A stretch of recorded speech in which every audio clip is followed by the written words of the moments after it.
오늘 본문은 빌립보서 3장 12절로 16절, 제목은 표대를 향하여 달려가라. 표대를 향하여 달려가라. 이 말씀 제목으로 증거하겠습니다. 여기 14절에 표대를 향하여 그리스도 예수 안에서 하나님이 위에서 부르신 부르심의 상을 위하여 달려가노라. 그렇게 말씀을 했습니다. 우리도 신앙생활에 있어서 표대가 있어야 되고요. 그 표대를 향하여 다른 박질을 해야 신앙에서 성공할 수가 있는 것입니다. 아프리카에는 스프링버그라는 그런 그 사냥이 있다고 합니다. 근데 이 사냥이 그 어떤 그 앞에 있는 그 한 마리가 뛰어가면은 뒤에 있는 것들도 덩달아 목적 없이 이유 없이 앞에 녀석이 뛰어가니까 뒤에 녀석도 따라가고 뒤에 계속해서 그 큰 이 사냥대가 낭떠러지에 강에 빠져 죽는다고 합니다. 그러니까 아무 목적 없이 앞에 것이 가니까 뒤에 것도 뒤에 사냥도 따라가다가 결국은 다 거기에 빠져 죽는다는 거예요. 아버지와 아들이 쟁기질을 합니다. 쟁기질을 하는데 그 아들은 경험이 없어가지고 쟁기질 하는데 삐뚤빼뚤 이렇게 쟁기질을 하는 거예요. 근데 아버지는 경험을 가지고 똑바로 쟁기질을 합니다. 그래서 아버지가 가르쳐 주는 거예요. 너 저 건너편 밭 끝에 저기 포플라 나무가 있지 않느냐. 그 나무를 기준으로 해가지고 이 쟁기질을 멀리 바라보면서 쟁기질을 해라. 그렇게 하니까 이 쟁기질이 잘 됐다는 것이에요. 우리도 이와 같이 목표 없는, 목적 없는 그런 인생과 목적 없는 신앙생활이라고 하면은 우리가 신앙생활에 성공할 수가 없는 것이죠.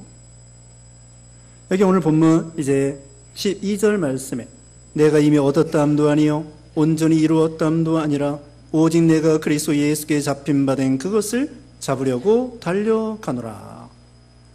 사도 바울은요, 신앙에 있어서 이미 얻었다라고 생각하지 않았습니다. 또 이미 이루었다라고 생각하지 아니했습니다. 이건 다른 말로 말하면은 내가 이제 믿음이 좋다. 나는 능력을 받았다. 권능을 얻었다. 또 이미 하나님이 나에게 맡겨주신 사명과 직임과 직책을 완수했다. 성공했다. 승리했다. 다 이루었다. 그렇게 말할 수 없다는 것입니다. 나는 아직도 부족하다. 내가 이제까지 사도로서 선교도 많이 하고 전도도 많이 하고 개척교회도 많이 하고 또 성경도 많이 기록하고 믿음의 모본을 보이고 그랬지만은 나는 아직도 부족하다. 이것이 바울의 신앙의 다른 박질이에요. 토끼와 거북이가 있습니다. 토끼와 거북이가 저기 언덕바지 위에 깃발이 있는데 거기에 먼저 다른 박질하는 사람이 1등이다. 근데 토끼가 먼저 중간쯤 가보니까 거북이가 까마득하게 기어오는 거예요. 낮잠 한번 자도 되겠구나. 낮잠 자다가 거북이는 꾸준히 다른 박질해서 거기 깃발에 1등 도달하게 됐다는 거예요. 토끼는 무엇이냐? 토끼는요, 나 다른 박질 잘해. 나 거북이와 비교해서 잘났어. 이렇게 생각하고 방심하고 멈춘 거예요.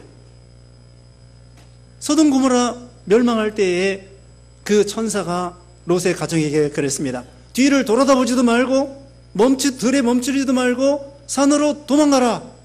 멈추지도 말라고 했습니다. 뒤를 돌이키지도 말라고 했습니다. 토끼는 멈춘 거예요. 그리고 비교한 거예요. 나 저 거북이보다 저 못난 믿음 없는 거북이, 믿음 없는 저 집사보다, 믿음 없는 권사보다 내가 믿음이 얼마나 좋은데, 얼마나 오래 믿고 얼마나 충성하고 얼마나 내가 대단한 믿음을 가졌는데 하고 방심하는데 예수님께서는 먼저 된 자가 나중되고 나중된 자가 먼저 된다고 예수님이 말씀했습니다. 토끼는 저기 언덕바지에 있는 깃발을 본 것이 아니라 자기 옆에 있는 거북이를 본 거예요. 목표를. 우리도요, 예수님을 표대로 해서 다른 막지를 해야 되지, 옆에 있는 권사나 옆에 있는 집사를 표준하면 내가 그 사람보다 믿음이 좋다고, 잘났다고, 그러다가 교만하다가, 방심하다가, 다른 막질 안 하다가, 그 다음에는 나중 믿은 사람한테 뒤떨어지고 하나님 앞에 설 때에는 창피하고 그렇게 된다는 거예요. 그러므로 우리는 이미 잡았다, 이미 이루었다. 나 이제 목사가 됐으니까 믿음 좋아. 나 권사가 됐으니까 믿음이 좋아. 그러지 말라는 거야. 사람하고 비교해보면 좀 나은 점이 있을지 몰라도 예수님에게 비교하다 보면은 우리는 까마득합니다. 거북이는요, 푯대를 바라본 거예요. 토끼를 바라보면 낙심이 됩니다. 토끼는 이것도 잘나고 저것도 잘났는데 나는 이게 뭐야? 나는 이것도 못하고 저것도 못하고. 그게 아니었어요. 거북이는 토끼를 바라보고 자기 자신을 바라보면은 낙심이 될 만한데 그것이 아니라 저기 깃발 푯대를 바라보고 계속 다른 막질해서 성공한 거예요. 우리도 믿음에 있어서는 나 믿음이 좋다, 이미 이루었다, 사명 다 완수했다, 성공했다, 이 정도면 난 다 했어, 충성 다 했어, 이제 나이도 들었어, 할 만큼 했어. 그게 아닙니다. 아직도 남아있기 때문에 사명이 남아있고 직임이 남아있고 책임이 남아있고 전도할 것이 남아있고 기도할 것이 남아있고 내가 순종할 것이 남아있고 제일 중요한 것은 내가 예수님을 닮아갈 영역이 아직도 많이 남아있고. 여러분, 예수 믿었다고 오래 믿었다고 해서 이제까지 예수님을 닮아간 게 많습니까? 죄를 짓고 불순종한 것이 많습니까? 우리가 불순종한 것이 많아요. 죄진 것이 많아요. 부족한 것이 많아요. 자기가 부족한 것을 알면 알수록 예수님을 의지하고 겸손해지고 예수님을 많이 닮아갈 수 있는 거예요. 세상에 박사라고 다 합니까? 천문학 박사, 우주에 대해서 얼마나 압니까? 아니, 우주 연구하려고 하면은 거기 가보고도 그래야 되는데 우리는 가볼 수가 없어요. 달나라도 겨우 그냥 몇 사람 갔다 오고, 화성, 금성 사람이 가본 적이 없습니다. 태양 가기 전에 다 녹아 죽습니다. 그런데 이 우주를 가보지도 않고 어떻게 다 알겠습니까? 의학 박사는 다 알까요? 의학 박사라고 해도 못 고칠 병이 있습니다. 우리 인체에 대해서 계속 연구해야 됩니다. 우리 신앙의 영역도 마찬가지입니다. 신앙의 영역도 난 부족하다. 나 맨날 넘어져. 또 죄 짓고 넘어지고 죄 짓고 넘어지고. 이게 벌써 부족한 거예요. 그러므로 우리는 이미 얻었다, 이미 이루었다 생각하지 말고 선줄로 생각하는 자는 넘어질까 조심하라고 말했습니다. 그 다음에 갈라디아서 6장 3절에 만일 누가 아무것도 되지 못하고 된 줄로 생각하면 스스로 속임이라. 되지 못하고 된 줄로 생각하지 말라는 거예요. 라오디게아 교회는 아시아 7교회 중에 7번째 교회 라오디게아 교회는 나는 부자다, 부족한 것이 없다. 나는 부자다, 부족한 것이 없다. 이렇게 생각했는데 예수님이 볼 때에는 내가 눈 멀고 벌거벗고 무지하고 이렇게 예수님이 책망하신 거죠. 그 다음에 이제는 여기 보면은 12절 끝에 오직 내가 그리스도 예수께 잡힌 바 된 그것을 잡으려고 달려가노라. 예수님이 바울을 잡고 바울을 통하여 하나님의 역사를 이루어나가는데 바울도 예수님을 잡으려고 쫓아간다는 거예요. 바울이 처음에 예수 믿기 전에 유대교회에 있을 때에 다메섹으로 가는 도중에 도상에서 예수님이 나타나가지고는 사울아 사울아 네가 어찌하여 나를 핍박하느냐. 그때에 사울이 회개하고 예수 믿고 사도가 되었습니다.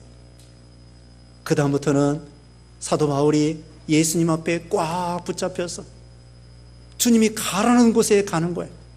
결박과 환란이 기다린다고 할지라도 예루살렘으로 올라가라, 로마로 가라, 또 그 전에 갈라디아로, 에베소로, 빌립보로, 여기 빌립보서 기록했죠. 빌립보로, 데살로니가로. 바울이 예수 믿은 다음에는 하나님께서 바울을 꽉 붙잡고 바울은 하나님이 인도하는 대로 어디든지 따라가는 거예요. 주님의 종이 되어서. 주님의 종이라고 하는 것은요, 과거에 종이라고 하는 것은 노예예요. 노예. 머슴이 아니에요. 머슴 정도가 아닙니다. 사환 정도가 아닙니다. 이건 완전히 노예이기 때문에 주인이 죽여도 주인이 책임이 없습니다. 주인이 노예를 팔아먹어도 주인이 책임이 없습니다. 하나의 물건과 같은 그런 노예. 예수님이 바울을 꽉 붙잡고 주님이 인도하는 대로 어디든지 따라가는 거예요. 종이 불평할 것이 없습니다. 주님의 명령이라고 하면은 어디든지 따라가는 거예요. 계시록 14장 4절에 보면은 어린 양이 어디로 인도하든지 따라가는 자로다, 그렇게 말한 것처럼 하나님의 명령이면요 무조건 순종해야 됩니다. 지난주 주부의 말씀 거기 실어놨는데, 하나님의 명령은, 우리 하나님은 전지전능하시고 우리는 무지몽매하고 연약하고 하나님은 우리에 대해서 너무나 잘 아시고, 그렇기 때문에 하나님의 명령을 내릴 때에는 우리가 꼭 필요한 대로 반드시 복받는 길로 우리를 인도해 주시는 거예요. 그래서 우리는 하나님의 명령에 대해서 따지거나 반항하거나 불평하거나 불순종하거나 그럴 필요가 없다는 것이죠. 하나님은 어련히 알아서 우리에게 명령하신 것입니다. 엄마가 1살짜리하고 상의해서 무슨 일을 합니까? 엄마가 1살짜리에게 야, 너 똥 치워줄까? 너 이유식 해줄까? 무슨 옷 입을래? 1살짜리 보고. 절대로 그렇게 말하지 않습니다. 엄마하고 1살짜리는 너무 차이가 많이 나요. 엄마는 무조건 아이가 아프면 병원에 데려가고 밥 먹이고 이유식 먹이고 옷 갈아입히고 엄마가 하고 싶은 대로 옷 입히면 되는 거고, 마찬가지로 하나님과 우리 사이는 차이가 너무 많이 납니다. 말 그대로 천양지차라는 말이 있습니다. 천양지차, 하늘과 땅의 차이란 말입니다. 그렇기 때문에 하나님이 우리가 필요한 거 다 하셔요. 우리가 원하는 거 다 하셔요. 또 우리가 복받는 거 다 하셔요. 우리는 무지몽매해요.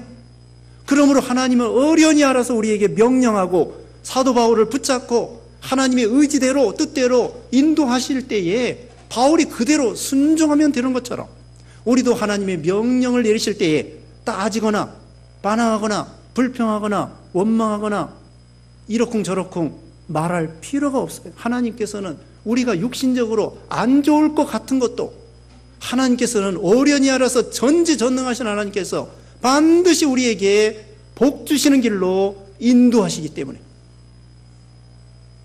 그러니까 우리는 1살짜리가 엄마를 순종하는 것처럼 그대로 하면 돼요. 하나님이 복 주실 길로 인도하시는 것이기 때문에. 그리고는 여기 사도 바울도 예수님께 잡힌 바 된 그걸 잡으려고 쫓아가노라, 자기도 힘을 쓴다는 거예요. 엄마가 3살짜리 손을 잡고 시장에 갑니다. 3살짜리 손을 잡고 시장에 가는데 엄마가 아이를 꽉 붙잡고 가는 거예요. 놓치면 안 돼요. 엄마가 이 아이를 이제 손잡고 가는데 이 아이도 자기 최선을 다해서 엄마 손을 잡아야 돼. 그럼 넋놓고 있으면 안 됩니다. 이 3살짜리도 아이들도 이 손 쥐는 힘이 세요.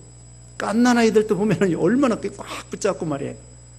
3살짜리도 엄마 잡을 수 있습니다.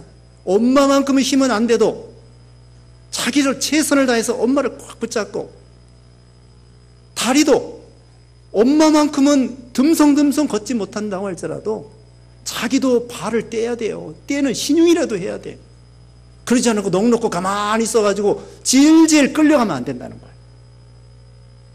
자기도 최선을 다해서 엄마가 붙잡고 걸어갈 때에 엄마만큼은 보폭을 떼지 못한다고 할지라도 힘을 다해서 듬성듬성 걸어가다 보면은 엄마랑 동행할 수 있는 것처럼 하나님이 우리를 붙잡고 우리를 인도하여 가시는데, 우리도 최선을 다하여 하나님을 붙잡고 우리도 발을 하나님만큼 못 된다고 할지라도 때에 나가다 보면은 주님과 동행할 수 있다는 것이죠. 그래서 주님이 우리를 붙잡고 인도하시는 거, 여러분, 사명을 따라, 책임을 따라, 직임을 따라 우리를 인도할 때에 우리도 하나님을 최선을 다해 붙잡고 우리도 발을 떼셔야 됩니다. 2번 뗄 거 1번이라도 떼야 돼요. 그래서 순종하다 보면은 우리가 예수님을 많이 닮아갈 수 있게 되는 것이죠. 이게 믿음의 다름박질을 하는 것입니다. 그 다음에 13절에 형제들아, 나는 아직 내가 잡은 줄로 여기지 아니하고 오직 한 일, 즉 뒤에 있는 것은 잊어버리고 앞에 있는 것을 잡으려고 표대를 향하여. 내가 잡은 줄로 여기지 아니하고, 나는 아직도 부족하다. 그 다음에 오직 한 일, 즉 뒤에 있는 것은 잊어버리고. 뒤에 있는 거 다 잊어버리라고 하는 거예요. 이스라엘 백성들이 애굽에서 나온 다음에요, 광야에서 좀 시험당하고 어려움당한다고 해가지고 애굽으로 도망가려고, 퇴보하려고 그렇게 말씀했는데, 히브리서 10장 39절에 우리는 뒤로 물러가 멸망할 자가 아니요 오직 영혼을 구원함에 이르는 믿음을 가진 자니라. 뒤로 물러가 침륜에 멸망에 빠질 자가 아니라는 거예요. 우리는 언제 믿었든 간에 전진만 있습니다. 거기 16절, 끝에 16절에요. 오직 우리가 어디까지 이르렀든지 그대로 행할 것이라. 20살에 믿었으면 20살대로, 30살에 믿었으면 30살대로, 언제 믿었든지 간에, 어떤 상황에서 믿었든지 간에 전진만 있을 따름이지, 신앙생활에 있어서 멈추거나 뒤를 돌아다보거나, 아까 말씀한 것처럼 소돔고모라 멸망할 때에 롯의 가정에게 천사가 말하기를 뒤를 돌아다보지 마라, 들에 멈추지 마라, 산으로 도망가라. 그때 뒤를 누가 돌아다봤어요? 롯의 처가 믿음이 없어요. 저 소돔고모라의 재산 어떡하나, 살림 어떡하나, 가구 어떡하나, 집 어떡하나. 그러다 자기도 모르게 뒤를 돌아다보다가 손기둥이 되고 마는 거죠. 누가복음 9장 마지막 절에 보면은 쟁기를 잡고 뒤를 돌아다보는 자는 하나님 나라에 합당치 않다고 말씀한 것처럼, 우리는 언제 믿었든지 간에 퇴보하면 안 됩니다. 예수 믿는 신앙에 있어서 방황하면 안 됩니다. 어떤 사람은 졸업하는 사람이 있어요. 죽기도 전에. 우리는 죽을 때 졸업해야 돼요. 신앙생활에 있어서는. 죽기 전에 졸업하면 안 됩니다. 죽기 전에 방학하면 안 됩니다. 학교는 방학이 있어도 신앙이 있어서는 방학이 있으면 안 돼요. 멈추면 안 됩니다. 뒤를 돌아다보면 안 됩니다. 전진만 있는, 신앙에 있어서는.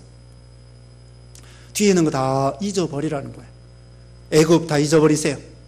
또 처녀들, 시집간 신부가 친정을 잊어버려야 돼요. 시집가가지고 친정 집에 가서 잠이 잘 오나, 시집 생활할 때 잠이 잘 오나, 아직도 친정에 가서 잠이 잘 오면요, 자기 집보다도, 그건 아직도 시집살이 제대로 못한 거예요. 어떻게 해야 되느냐? 친정보다는 자기 집이 편해야 돼요. 그래야 그 사람 시집살이를 잘 하는 거야. 시편 45편에 보면요, 시편 45편 10절에 보면은 왕후에게 내 친정을 잊어버려라 그랬습니다. 우리가 다 그리스도의 신부인데 친정이 어디예요? 아까 말씀했는데 애굽이 우리의 친정입니다. 애굽, 세상, 예수 믿기 전에 옛날 친구, 안 믿는 친구, 안 믿는 죄악된 생활, 풍속, 습관, 유행, 세상에서 유명했던 거, 잘 나갔던 거, 업적을 쌓았던 거, 그런 거 다 잊어버리라고 하는 거예요. 과거는요, 하나님의 주권대로 된 거예요. 오늘 이 전에 있었던 모든 사건은 하나님의 주권과 섭리에 있어서 결과가 이루어진 것입니다. 우리가 때로는 억울한 일도 있어요. 슬픈 일도 있어요. 괴로운 일도 있어요. 잊을 수 없는 참 어망차망한 그런 일도 있습니다. 그런데 하나님께서는 그 모든 것, 기쁜 일도 잃어버리고 그 과거에 좋았던 거, 성공했던 거 이거 다 잊어버리고 또 슬프고 괴로웠던 거 다 잊어버리고 우리가 과거지향적인 사람이 되지 말고 미래지향적인 사람이 돼야 돼. 우리나라 노인은 65세부터입니다. 그런데 어떤 사람이 말하기를 과거에 집착하는 사람은 노인이고 미래를 꿈을 꾸는 사람은 젊은이다. 65세가 넘었을지라도 과거를 생각하는 것이 아니라 미래를 생각하는 사람은 젊은이고 65세가 되지 않았어도 과거에 집착하고 미래의 꿈을 꾸지 않는 사람은 노인이란 말입니다. 우리가 다 젊은이가 돼야 돼요. 과거에 자기 조상들이 어땠다, 내가 예수님을 얼마나 잘 믿었다, 기도를 얼마나 많이 했다, 그거 과거에 자기가요 과거에 잘했던 거 그 이야기를 많이 하는가, 앞으로 잘하겠다고 하는 그 이야기를 많이 하는가? 이제 과거 얘기 조금만 하세요. 이제는 미래에 잘할 것을 생각합시다. 물론 과거에 죄 지은 거 있죠. 철저히 회개하면 하나님께서 용서해 주셔요. 그리고 다시는 그런 죄를 짓지 않아야 됩니다. 그리고 이제는 더 이상 죄책감에서 해방받는 거예요. 과거에 실수한 거, 과거에 죄 지은 거, 그거 하나님 앞에 철저히 회개하고서는 이제는 새 출발하는 거예요. 사마리아 여자도요, 과거에 남편이 5이나 있었고 지금 남편도 자기 남편이 아니지만 예수님을 믿은 다음에 변호의 세 사람에 대해서 전도사가 됐습니다. 자기 동네 사람들 전도해서 구원해냈습니다. 과거를 묻지 마세요. 그런 말이 있는 것처럼 과거에 죄 지은 것도 죄 지은 게 잘했다는 것이 아닙니다. 하나님 앞에 철저히 회개하면 하나님이 용서해 주시고 그 다음에는 하나님은 기억도 하지 않습니다. 다시 묻지 않습니다. 우리는 죄책감에서 해방받고 이제는 앞으로 잘하는 게 중요한 거예요. 과거에 억울한 일, 과거에 죄 지은 일, 과거에 실패한 일, 과거에 여자분들이요 남편한테 고장난 레코드처럼 과거에 잘못한 거 남편에 대해서 또 얘기하고 고장난 레코드처럼 그게 바가지가 되는 거예요. 바가지 깨트려 버리세요. 고장난 레코드 버리세요. 이제는 과거 얘기하지 마세요. 앞으로 남편이 잘 믿고 앞으로 예수 잘 믿고 앞으로 충성하고 앞으로 교회 잘 나오고 자기 자신도 그게 중요한 거예요. 하나님께서도 아브라함에게 본토, 친척, 아버지 집을 떠나라고 그랬잖아요. 내가 지시하는 새 하늘과 새 땅, 그 당시에는 가나안 땅, 그 땅을 향하여 나가라. 우리는 새 하늘과 새 땅이 있어요. 묵은 땅이 아닙니다. 과거에 집착하지 마세요. 과거적인 사람이 아니라 미래적인 사람, 그거 하나님이 기뻐하셔요. 여호수아 갈렙 애굽에서 나온 다음에 가나안 땅을 정탐한 다음에 다른 사람들은 거기 못 들어갑니다. 미래가 없는 사람이에요. 근데 여호수아 갈렙은 하나님이 가나안 땅을 주시겠다고 하니까 가나안 땅에 대한 비전, 꿈, 목표 들어갈 수 있습니다. 들어갈 수 있다고 하는 여호수아 갈렙은 믿은 대로 가나안 땅에 들어간 거예요. 그러나 열 정탐꾼은 또 거기에 딸린 그 이스라엘 백성들은 그 가나안 땅을 바라보지 아니하고 애굽 땅을 바라보고 과거를 바라보고 그리고 광야에서 다 쓰러졌어요. 그러므로 우리는 뒤에 있는 거 다 잊어버리세요. 슬픈 일, 괴로운 일, 어려웠던 일, 억울한 일, 또 돈 사기당한 일 다 잊어버리세요. 다 과거에는 하나님의 주권대로 다 이루어진 거예요. 이제는 앞으로 예수 잘 믿는 게 중요해요. 그 다음에는 여기 이제 14절에 표대를 향하여 그리스도 예수 안에서 하나님이 위에서 부르신 부르심에 상을 위하여 달려가노라. 표대가 있습니다. 표대는 예수님이셔야 또 예수님을 닮아가는 것입니다. 우리는 예수 믿은 다음에요 신앙이 다름박질해야 되고 신앙이 성장해야 됩니다. 아이가 태어났으면 그대로 있는 것이 아니라 우유를 먹고 밥을 먹고 점점 자라나야 되는 것처럼 우리 예수 믿는 신자들도 중생하고 거듭난 다음에 우리가 예수님의 생명으로 거듭난 우리들이 말씀과 성령으로 우리 믿음이 점점 자라나고, 그걸 다른 말로 말하면 예수님을 닮아가는 것입니다. 예수님의 거룩을 닮아가고, 지혜와 지식을 닮아가고, 온유와 겸손을 닮아가고, 제자들이 발을 씻겨주시는 것처럼 섬김을 닮아가고, 우리가요 이 설교 말씀 들을 때에 남의 이야기로만 듣지 말고, 닮아가라고 했으니까 닮아가도록 힘을 써야 됩니다. 붙잡힌 바 된 그걸 잡으려고 쫓아간다고 하는 것처럼, 예수님의 온유를 닮아가야 되겠구나, 예수님의 겸손을 닮아가야 되겠구나, 그렇게 결심을 하고 좀 겸손하려고 애를 쓰고 온유하려고 애를 쓰고 섬기려고 애를 쓰고 그래야 되는데, 그냥 한 귀로 듣고 한 귀로 흘리고, 세월은 가고 말씀은 말씀이고 나는 나고, 전혀 세월이 흘러가도 그 장이 그 장이라. 이제는 자라나야 되겠습니다. 다른 사람하고 비교하지 말고 푯대만 바라보고 전심전력하는 거야. 다른 사람하고 비교하면 좀 나을 수도 있지만 우리는 예수님을 바라볼 때에는 까마득합니다. 까마득합니다. 이제 죽을 날이 얼마 남지 않고 인생이 종말이 얼마 남지 않았는데 세월을 아껴서 어떻게든 예수님을 많이 닮아가고 하나님 앞에 서야 여기 있는 말씀대로 부르심의 상을 받게 되는데, 예수 믿은 다음에 우리가 할 일이 뭐예요? 예수님 닮아가는 거예요. 푯대 되시는 예수님을 향하여 다른 박질하는 거예요. 우리가 예수님을 닮아가야 되겠습니다. 그러면 어떻게 되느냐? 위에서 부르신 부르심의 상을 얻게 되는 거예요. 상. 사도 바울도 디모데후서 4장 7절 말씀에 선한 싸움을 다 싸우고 달려갈 길을 마치고 믿음을 지켰기 때문에 이제 우리는 나를 위해서 의의 면류관이 예비되었다고 했습니다. 의의 면류관이 상급이에요. 그리고 하늘의 기업, 후사, 우리가 하나님의 자녀의 후사로서 하늘나라의 기업을 이을 상속자라고 했습니다. 그게 상급이에요. 우리가 예수님을 많이 닮아가면은 하늘나라에서 면류관 상급받고, 다른 말로 말하면은 하늘의 기업이 크고 후사로서 상속받을 것이 크고, 그 다음에는 영광이 빛납니다. 해와 같이 빛나는 사람, 별과 같이 빛나는 사람, 달과 같이 빛나는 사람, 천국에서 빛나는 사람이 되어야 되는 거예요. 우리가요 세상에서 그냥 예수 믿고 그냥 좋다 그걸로 끝나는 것이 아닙니다. 사도 바울처럼 주님께 붙잡힌 그걸 잡으려고 쫓아가면서 어디든지 환난과 결박이 기다린다고 할지라도 따라가는 거예요. 하나님이 복 주실 걸 믿고 따라가는 거예요.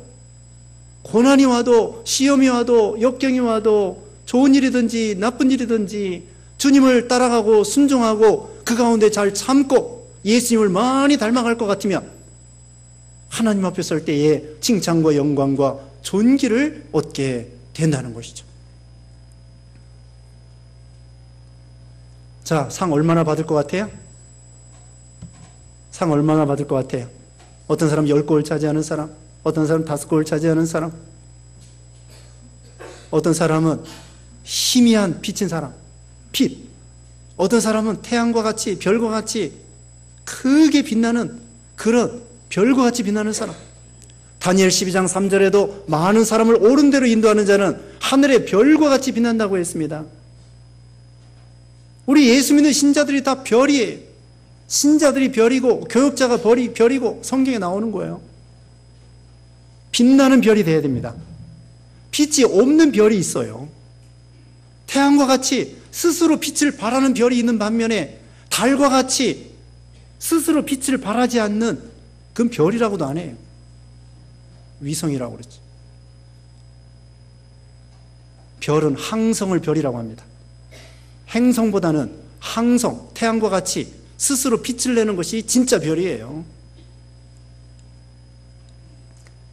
이제 15절입니다. 그러므로 누구든지 우리 온전히 이른 자들은 이렇게 생각할지니 만일 어떤 일에 너희가 달리 생각하면 하나님이 이것도 너희에게 나타내시리라. 바울이 생각하는 것보다 다르게 생각하는 사람도 있을 수 있다는 것입니다. 다르게 생각하는 것도 나중에 깨달을 날이 오고 하나님이 이것도 너희에게 나타내시리라. 진리, 복음, 이건 변할 수가 없습니다. 우리는 언제나 진리 문제에 있어서는 온전히 그대로 순종해야 돼요. 믿음으로 구원받는다, 말씀을 순종하여 상급받는다, 천국이 있다, 영생이 있다, 예수님이 동정녀 마리아를 통하여 오셨다, 또 성령 충만, 우리가 이런 진리는 그대로 순종하고 그대로 지켜야 돼요. 그러나 진리 문제가 아닌 거, 사소한 문제는 우리가 좀 달리 생각할 수 있어요. 진리는 온전히 같이 생각해야 되고 진리 안에서 하나가 돼야 되고요. 그러나 진리 문제가 아닌 거, 사소한 것은 우리가 상대방을 용납해 줘야 돼요. 자기만 최고로 옳다고 생각하면 안 됩니다. 그러면 같이 나갈 수가 없어요. 한 마음이 될 수가 없어요. 사소한 것은 양보해야 됩니다. 집안에서도 열무김치 먹어야 되는가, 배추김치 먹어야 되는가, 아무거나 먹으면 어때요? 예전에 그랬대잖아요. 이 신부의 가운이 무슨 색을 해야 되겠는가? 보라색을 해야 되겠는가? 청색을 해야 되겠는가? 그런 것 때문에 싸웠대요. 그리고 바늘 위에 천사가 몇 명이나 올라갈 수 있겠는가? 이런 것 때문에 싸웠대요. 아니, 진리를 가지고 비진리와 싸워야 되는데 그런 명분 싸움 가지고 나가는 거예요. 조선시대에 왜 이렇게 싸웠습니까? 별것도 아닌 거 가지고 싸운 거야. 뭐 가지고 싸웠느냐? 누가 죽었는데 왕이 죽었다, 또는 연산군이 죽었다. 그러면은 상복을 얼마나 입어야 되느냐? 공주가 죽었다, 옹주가 죽었다. 공주가 죽었기 때문에 상복을 얼마큼 입어야 된다. 옹주가 죽었기 때문에 상복을 얼마나 입어야 되느냐. 그런 것 때문에 싸우는 거야. 그래서 우리들끼리 싸우는 것은 죽어라고 싸우고, 외국하고 싸우는 것은 이번 사경회 때 말했는데 말 안 하겠어요. 외국하고 싸우는 건 바보이고, 우리끼리 싸우는 것은 선수이고, 교회들끼리 싸우고, 교인들끼리 싸우고, 교계들끼리 싸우고, 우리나라도 우리끼리 싸우고, 아니 중국하고 싸우고 북한하고 싸우고 일본하고 싸워야 되는데 외국하고 싸우는 건 바보고, 우리끼리 싸우는 것은 선수고, 교회도 마찬가지. 그래서 우리는 상대방을 존중해 줘야 됩니다. 회의를 할 때에도 이 말 저 말, 이 의견 저 의견이 다 나올 수 있어요. 그러나 진리 문제는 진리대로 걸어가고, 그 다음에 진리 문제가 아닌 것은 다수결로 따라가고, 자기 의견이 끝까지 관찰 안 되더라도 양보하고 다수결을 따라 거기서 순종하고, 그래야 회의가 잘 되는 거예요. 어떻게 자기 의견이 꼭 옳다고 생각할 수 있겠습니까? 우리는 전지전능한 하나님이 아니에요. 우리는 미련하고 연약하다고. 그러므로 상대방의 의견에 대해서 나만 옳다고 생각하면 혼자 살 수밖에 없어요. 가정에서도 그래요. 직장에서도 그래요. 자기 혼자만 옳다. 그러면 같이 살아갈 수 없어요. 그러므로 우리는 자기가 옳다고 생각할지라도 다른 사람들이 다 상대방이 옳다고 그러면은 그게 옳은 줄 알고 양보하고 존중하고 서로 상대방의 의견을 존중해주고 진리 안에서 하나가 되고, 그러면 아름다운 교회, 아름다운 회의를 해 나갈 수가 있는 것이죠. 그래서 오늘 본문에 우리는 뒤에 있는 거 잊어버리고 표대 되시는 예수님을 향하여, 이것이 중요한 것입니다. 다윗이요, 아버지 심부름을 따라 먹을 걸 가지고 형 3명은 벌써 사울왕 밑에 군대 나갔어요. 다윗은 양치기 했어요. 아버지 심부름을 가지고 먹을 걸 가지고 형에게 갔어요. 갔더니 골리앗이 막 하나님을 모독하는 거예요. 그때에 너무나 안타까워서 주위 사람들에게 저 사람이 누구냐? 그러니까 형들이 다윗을 시비 거는 거야. 너 양 몇 양을 어떻게 했길래 양 거기다 그냥 팽개치고 여기 전쟁 구경 나왔느냐? 형들은 다윗을 몰라줘요. 형들은 다윗을 몰라줍니다. 형들은 다윗하고 싸우려고 그래요. 그때 다윗은 형하고 싸우지 아니하고 가만히 계세요. 제가 할 일이 있습니다. 그래서 다윗은 골리앗을 싸워 이겼습니다. 골리앗을 싸워 이기니까 형들이 유구무원. 형들은 다윗을 몰라주고 다윗이 뭐 양 버리고 거기 전쟁 구경 나왔다고 조롱했지만, 다윗하고 싸우려고 했지만 다윗은 형하고 안 싸우고 골리앗하고 싸워가지고 이기니까 형들이 유구무원. 우리도 이렇게 해야 됩니다. 우리 원수를 바로 알아야 돼요. 형님 동생끼리 싸울 게 아니야. 우리는 골리앗하고 싸워야지요. 골리앗하고 비질리와 싸우고 이단과 싸우고 밖에 사람하고 싸우고 그래야지. 골리앗하고 싸워야 돼요. 원수를 바로 해야 돼. 마귀하고 싸우고. 왜 형님하고 싸웁니까? 형님하고 안 싸워도요, 골리앗 이겨놓으면은 형님도 이해해줘요. 이해해준다고. 그래, 내가 참 골리앗하고 이기려고 그랬구나. 그래, 너 대단해. 형님도 인정해줄 날이 와요. 우리는 원수를 바로 알아야 됩니다. 왜 형님하고 싸우려고 그래요? 동생하고 왜 싸우려고 그래요? 골리앗하고 싸워야 돼요. 골리앗하고. 그래서 우리는 뒤에 있는 거 다 잊어버리고 표대 대신 예수님 싸우는 게 중요한 것이 아니라 예수님을 닮아가는 게 중요해요. 내가 다른 거 싸우다가 예수님 닮아가지 못한다면 헛수고입니다. 예수님을 많이 닮아가서 하나님 앞에 설 때에 부르심의 상을 얻는, 천국에서 영광의 상급을 받는 여러분 되시기를 주님의 이름으로 축원합니다. 기도하겠습니다. 거룩하신 하나님 감사합니다. 예수 믿어 구원받은 우리들이 예수님을 많이 닮아갈 수 있도록 하나님이 역사해 주시고, 뒤에 있는 거 잊어버리고 표대 되시는 예수님을 향하여 믿음의 다름막질을 잘해서 하나님 앞에 설 때에 칭찬과 영광과 존귀의 상급을 받는 우리 모두가 되게 해주시기를 원하옵고 예수님의 이름으로 기도드리옵나이다. 아멘.